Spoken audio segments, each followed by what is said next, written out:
Seriously अगर तुम्हारे exam आने वाले हैं तो एक काम करो, इस वीडियो को या तो अभी क्लोज कर दो या फिर एंड तक देखो, क्योंकि आधी नॉलेज से डेंजरस कुछ नहीं होता। और जो मैं तुम्हें बताने वाला हूँ वो सिर्फ स्टडी टिप्स नहीं है, ये एक सिस्टम है जो तुम्हें एवरेज स्टूडेंट से निकाल के टॉप 1% में ले जा सकता है। और सबसे शॉकिंग बात, इस सिस्टम को यूज करने के लिए तुम्हें ज्यादा टाइम भी नहीं चाहिए, बस सही तरीका चाहिए। मुझे खुद स्कूल के सिलेबस पढ़ना पसंद नहीं है, फिर भी मैं अपने क्लास के एवरेज बच्चों से भी अच्छे नंबर ला देता हूँ। और स्कूल के साथ साथ मैं कि मुझे वो सब पता है जो मैं इस वीडियो में बताने वाला हूँ।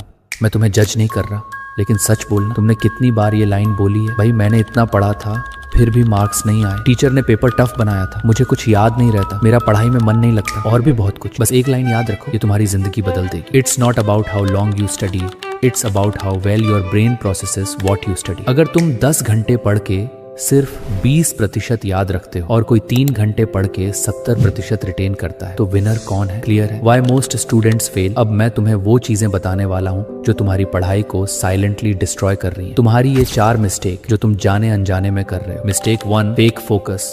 तुम पढ़ाई करते वक्त भी एक्चुअली पढ़ाई नहीं कर रहे होते। तुम्हारा फोन पास होता है, नोटिफिकेशंस आ रही होती हैं, तुम 15 मिनट पढ़ते हो, फिर 5 मिनट स्क्रॉल, तुम्हें लगता है चलो ठीक है बैलेंस है, लेकिन ब्रेन ऐसे काम नहीं करता। हर डिस्ट्रैक्शन के बाद तुम्हें दोबारा डीप फोकस में आने में टाइम लगता है। मतलब तुम 5 घंटे नहीं पढ़ रहे, तुम 2 घंटे भी इफेक्टिवली नहीं पढ़ रहे। Mistake 2, passive learning trap. ये सबसे डेंजरस है। तुम लेक्चर देख रहे हो, वो भी 2 गुना पे और स्किप करके। शायद तुमने यूट्यूब Duo प्रीमियम भी लिया होगा ताकि 3 गुना पे देख सको पेपर के 1 दिन पहले। तुम्हें लग रहा है समझ आ रहा है, तुम नोट्स पढ़ रहे हो, तुम्हें लग रहा है याद हो रहा है, लेकिन वो सिर्फ इल्यूजन है। रियल टेस्ट तब होता है जब तुम बिना देखे रिकॉल करते हो, और तब तुम्हें पता चलता है मुझे कुछ याद ही नहीं है। Mistake 3, over confidence phase.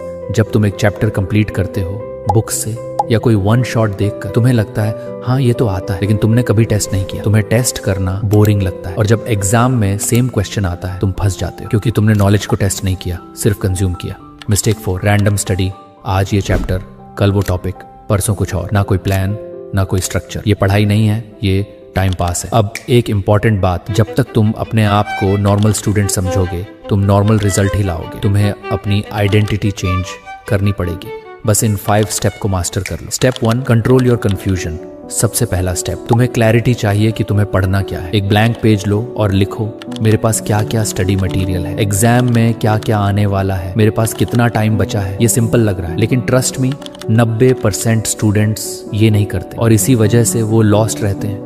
आखिर ये काम क्यों करता है? जब तुम सब कुछ लिखते हो, तुम्हारा ब्रेन अनसर्टेनिटी से बाहर आ जाता है, और जब अनसर्टेनिटी खत्म होती है, स्ट्रेस ऑटोमेटिकली कम हो जाता है और फोकस इंक्रीज हो जाता है। Mini plan system. अब एक सिंपल प्लान बनाओ, कॉम्प्लिकेटेड नहीं, बस इतना कि कौन से दिन क्या करना है, किस टॉपिक पर काम करना है, और एक रूल। प्लान रियलिस्टिक होना चाहिए, परफेक्ट नहीं, क्योंकि परफेक्ट प्लान फॉलो नहीं होता, सिंपल प्लान फॉलो होता है। Step 2, active recall. अगर तुम सिर्फ एक चीज इस वीडियो से उठाओ तो वो ये होनी चाहिए, एक्टिव रिकॉल। सिंपल लैंग्वेज में पढ़ना बंद, टेस्ट करना start. Why normal study fails.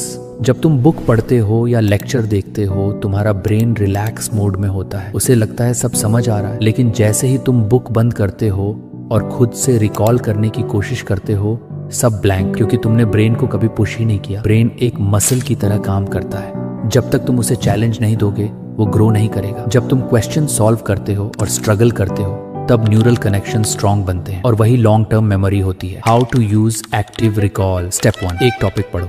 Step 2, book बंद करो।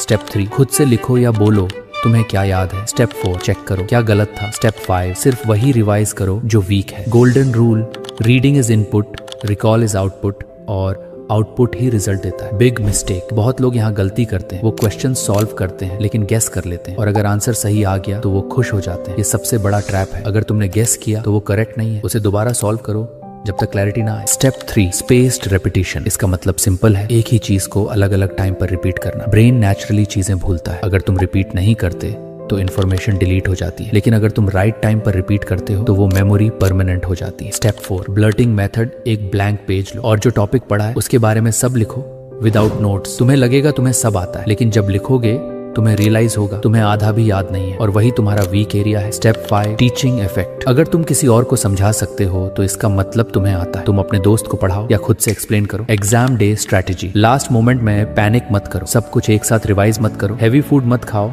लाइट डिनर लो, ओवर थिंकिंग मत करो। टॉपर्स एग्जाम से पहले काल्म रहते हैं, लाइट रिविजन करते हैं, कॉन्फिडेंट एंट्री करते हैं। Calm brain equal to sharp performance. Exam hall में बस एक चीज याद